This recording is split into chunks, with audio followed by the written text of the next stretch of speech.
Мен ол оқиға болған күні өзім ауылда болған жоқпын. Жол жүріп Қарағандыға кеткем. Сол жақтан естіп жүрегім ауырып жеткенше 3 күн бойы уайым жеп келдім. Келгеннен кейін мән жайды естідім. Анау-мынауын көріп жатырмын. Содан келіп мына жерде келген кезде мен келгенде жаңа Жан Ахмадиев солар жүрген. Соны мен жүгіріп келіп осы жерде кімсіз, сіз қайдан келдіңіз, кімсіз деген соң өзі келіп не қылғаннан кейін осындай көршімін, осындай деп мен осы жердегі мән жайды айттым. Айтқанда мен болған жағдайда мен шатағымды өткен, мен ол кезде болған жоқпын ғой. Жағдай болғанда мен үйде болған жоқпын, жол жүріп кеткен. Бірақ осы жанұя туралы айттым. Келінді де жақсы білемін. Келінді күніге әйтеуір көріп қалам. Ары бер шыққанда, былай жүргенде келін әйтеуір сәлемін салып, амандасып, қия өткен емес алдымыздан. Аманымызды алып, сондай жақсы келін болатын. Бала да жақсы, жуас деп содан құдағи тұрған келін шешесі ол кісіге көңіл айтып, сондай жақсы сөздер сөйлесем, менің сөзімнің бәрін бұрмалап, Жан Ахмадиев мен жаңағы жерде бір сөздерімді салып жіберген дағы басқаша қылып бұрмалап. Сонымен мені бүткіл Қазақстанға жексұрын қылып отыр керек болса. Может, ашуменен еркек болғаннан кейін, енді кім біледі? Ұрса енді ұрған да шығар, ұрғанда да қатты өлтіріп ұрған мен көрмеймін мен енді. Семья болғаннан кейін әйтеуір айғайласып. Мына жерде жаңағы заттарын көтеріп анау-мынаусын жиғанда менің бар айтқаным, сіздер қоя тұрыңыздар, кішкене шыдаңыздаршы, мінекей, 1-5 минут шыдаңыздар. Бұл әулеттің де үлкендері бар, келе жатыр, бәрі жақындап қалды. Ауылымыздың әулеті бар. Бәрі келу керек. Олардың да тарапындағы сөзді естулеріңіз керексіз. Бір ғана тарапты естімеңіздер. Екі тараптың да сөздерін естіп, екеуін де таразалауларыңыз керек қой деп айттым. Ана алған сұхбатын бұрмалап, мыналар киімді де бермей қойды. Оның орнына қалмал сұрады деп қайдағы бір айтылмаған сөздердің бәрін айтып, жазып қойып. Бұрмалап жіберген, оның бәрі болған жоқ, оның бәрі айтылған жоқ. Сол сөз үшін мен қазір Қазақстан халқынан бәленбай сөз естіп жатырмын. Бұл ісі дұрыс емес. Үйтіп жасауға болмайды. Бір жақтың ғана несін шығара беруге болмайды. Біздің жақты да жақсылап тыңдау керек. Мен ол кісіге артық ештеңе айтқан жоқпын. Мәдина туралы да айттым, құдағиға көңілімді айттым. Сондай одан басқа сөз айтылмаған. Оны менің сөзімді бұрмалап басқаша қылып мені елге жексұрын қылып отыр. Осы дұрыс па? Ұрама деген сөз ғой, ұратын шығар деген сияқты сөз. Ұратын шығар, сорған шығар деген ба, бірдеме деген сөз. Интернеттегілердің бәрі маған қарсы сөйлеп жатыр. Мейлі, мысалы үшін ақ Құдай көріп тұр ғой, төбемізде Құдай тұр, кімнің қандай екенінде. Бірақ балаларға да ауыр тиіп жатыр ол сөздің бәрі. Балаларымыз да жаман шырылдап жатыр. Туған туысқандарым да шырылдап жатыр. Ойбай, не болды сен мына сөзің қалай деп. Мен ол сөзді білмеймін де керек болса дедім. Менің айтқан сөздерім мына жақта басқаша болып тұр ғой деп. Мынандай оқиға кейінгі жастарға үлгі болмаса екен дейміз. Өйткені келін мен ененің арасында қарым-қатынас өте жаман көрсетіп жатыр мына қазіргі ақпараттар. Сосын кейін мына жас пенен екі жас бір-бірін жақсы көріп қосылды ғой. Ене менен келіннің арасында қарым-қатынасты жаман көрсеткен соншалықты мына осы үйдегі келінді кісі өлтіргіш қылып қойып жатыр. Жастарға, кейінгі жастарға үлгі болмаса екен деймін. Мына титтай нәрсе үшін барып өзінің өмірін қиып жатқан ол жақсы емес. Бір кішкентай ұрыс үшін адам өзінің өмірін қиып жіберу деген ол өте қиын жағдай. Қандай себеп болады ол? Қандай себеп болады? Мүмкін ол баланың психикасында бір ауытқу болды ма? Қандай бір күйзеліске түсті ма? Осы 2 жылға жуық оның анасы неге білмеді екен ол жағдайды? Жанындағы жан досымын деп сөйлеп жатыр анау жан досы. Осы жерлерде жүреді екен, көшеде келеді екен, осы үйге қонады екен. Неге сонда ол сондай жағдайды біліп тұрып, неге арашалап қалмады екен? Неге жарыс алмады екен сол кезде? Осы оқиғада мынандай нәрсе шығып жатыр, жаңағы оңтүстік өңір, осы Тараз жақ келінге өте қатты қарайды. Мүмкін қыспақ көрген шығар, келін айта алмаған шығар дейді. Сіздер жақта шынында да солай ма? Дәстүрдің озары бар, тозары бар дейді. Мүмкін сондай қыспақта отырған болсақ, мен мысалы 70-тен астым. Менің енем 100-ден асып отыр. Мен де азып тозып кететін едім. Ол келінді мен көргем бірнеше рет. Менің үйімде кішкентай келін медсестра, ана кішкентай баласын уколға алып келетін, өзі көтеріп есіктің алдына. Бұлай бетпе-бет көрмесем де, бірақ көретінмін. Әп-әдемі косметикасы бар, кірпігі жабыстырылған, сұп-сұлу келіншек. Енді зәбір көрген адам, күнделік таяқ жеген адам жүре алмайды ау деп ойлаймын. Азып тозып кететін еді. Ол тем более жап-жас екен өзі, 17 жасында тұрмысқа шығыпты. Сол жағын білмеймін енді, анасы нағып соншама жас кезінде оны күйеуге берді екен. Неге оны оқытпады екен арғадай? Ол жағын білмейді екен. Енді алып қашып кеткенде нағымен алып кетпейді екен, сондай өзі еркімен келмесе. жақта әлі күнге дейін келінді солай қатал ұстай ма? Жоқ, қатал өйтенім, ұстайды. келіндеріміз шорт киіп жүреді.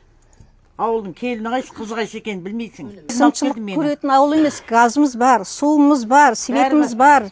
Қаладан ешқандай кемдігіміз жоқ. Барлық жағдай жасалған. Қазір келіндердің қысымшылық көретін заман емес. Интернеті бар, телефоны бар. Бір емес екі телефоннан ұстайды. Автоматта кірді жаюға ерінеді қазір келіндеріміз. Ана жауыз дейді, отырғызу керек дегенде, сол адам көзге көрінсе, шіркін ай, мынаны ұрып өлтірер едің деп отырмыз бәріміз. Мен айтам, мен мұны жазғанды білмейді екем, әйтпесе сол адаммен бірге бір шығар едім деп. Мынандай жағдайда кімге болса, жертва болған адамға жақ болғысы келіп тұрады. Кімге болса, мысалы, білдіңіз ба? Содан соны сөйлегісі келіп тұрады, ол нақты білмесе де. Енді не десек те адамның өлімін ақтау қиын ғой бәрі. Қиын, көрдіңіз ба? Жатырмын деген сияқты ше. Бірақ оны күйеуі түсіргенде ойлап тұрмыз, өйткені үстінде көйлегі тізесінен асады, беті түсірілмеген, жіпті түсірген, аяқты түсірген. Аяқ бізге андай әйел адамның денесімен аяғына ұқсамайды.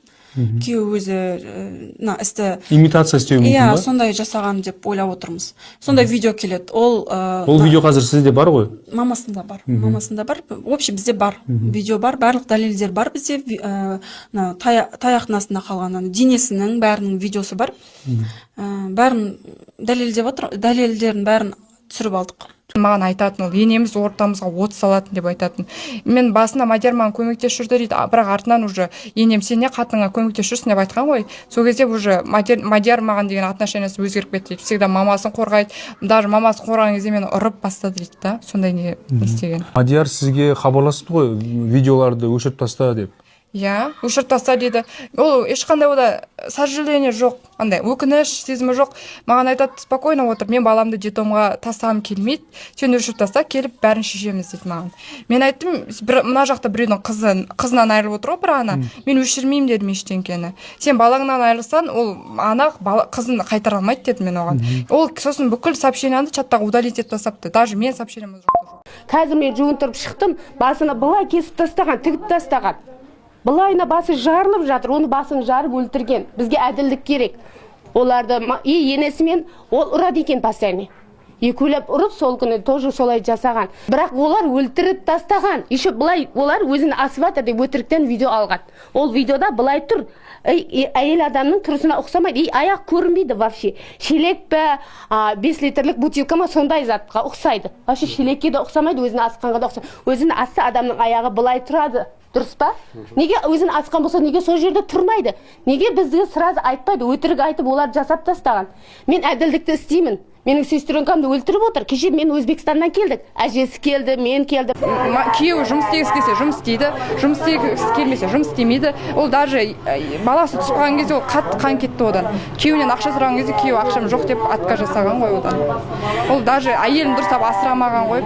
Даже ол баласына бір бәле әперу үшін Мадина мамасынан ақша сұрайды всегда. Ал ана 8 айлық бала, оның баласы. Ол бала, иә. Одан кейін тағы бала. Екі рет мынау түсіп атқан екінші баласы ғой, алдырып тастаған ол екінші баласы. Мыналар қинап алдырып тастаған сияқты, потому что астынан қатты қан кетіп жатыр. Осы жол ма? Иә. Бұрын тағы бір баласы түсіп қалған. Екінші баласы ғой түсіп жатқан. Негізі 3 бала негізі туу керек қой былайынан. Бірақ екеуі түсіп қалған. Сондай. Ол даже қарындасына барған, сол Мадиярдың қарындасы бар, соған барып көмек сұраған, ағаң айтшы мені ұрады деп. Ол қарындасы айтқан, енді өзің барып кешірім сұра, ағасын қорғаған ғой былай айтқан кезде. Ол ағасына дым айтпапты. Қорғасай әйел адам ғой деп. Ол сол айтқан кезде ағасы оны тыңдар ма еді. Ол бүкілі өздері істеп отыр ғой, сол жақта семьясы, туыстары жабылады екен мен подружкама. Всегда айтатын, андай, сен кетіп қала бересің, сен андай жаман келінсің, туыстар сондай әңгіме айтады екен оған. Ол маған сондай әңгіме айтты. Сосын мен айттым, мен барып сөйлесейін да олармен дедім. Сосын айтты, керек емес деді, олар ертең мен өсекші деп айтады деді. Мен барып сөйлескім келген, мен күйеуіне барып та айттым, неге сен ұрасың әйеліңді деп ше, ол дінде де харам етілген нәрсе, ол нәзік жанды әйел да, оны зачем ұрып дедім. Сосын ол тұрады да, мен әйел адамды айтқан тыңдамаймын деп, мық деп ештеңе дей алмай отырды ол. Маған жаза бастады, ұрады деп, ұрады, соғады, білгенін істейді деп. Одан кейін оларда андай не болады, короче, маған синяк, сондай суреттерін жібереді. Неше түрлі арткасында несін, короче, жіберген. барыне жегісі келген и баласына біреуін береді, өзі біреуін алады. Жеп тұрған кезде күйеуі айтады, мен бұны балаға алып келдім ғой, сен неге жеп жатсың дейді. Ұрысқан соң жегісі келмейді ғой любой адам. Берген қолына болды, жемеймін деп кетіп бартқан, и енесіне барған, енесі ұрысқан неге екең ұрысып жатсыңдар деп ше. Осын ол айтқан, енді жем келді ғой деп. Енесі айтқан, енді енесіне сөйтіп айтқан соң күйеуі айтқан, сен неге менің мамамды сыйламай жатсың деп ше. Сен менің мамама сөз қайдарасың деп, короче. И ол туалетчаға кетіп қалған, мен подружкам туалетке келіп, қолын жуған кезде қайтып ұрысып басталған ғой сол жақтан. Ұрсысқан, одан кейін келіп ұрған екен оны. Тұрмысқа шыққанына 2 жыл болыпты. 2 жылда Мадина шамамен енді сіздің есіңізде бары неше рет таяқ жеді осы дәл осылай? 5-6 рет ғой примерно. 5-6 рет. Қазір ресми дерек бойынша өз-өзіне қол салды дейді. Енді құрбыңызды сіз танисыз, білесіз, сырласасыз, өз-өзіне қол салатын қыз бе еді? Сабалған іздер бар. Шыбықтың ізі бар сабалған. И мына жақта тырналған, қызарып тұр. Одан кейін аяғының бәрі синяк. Біз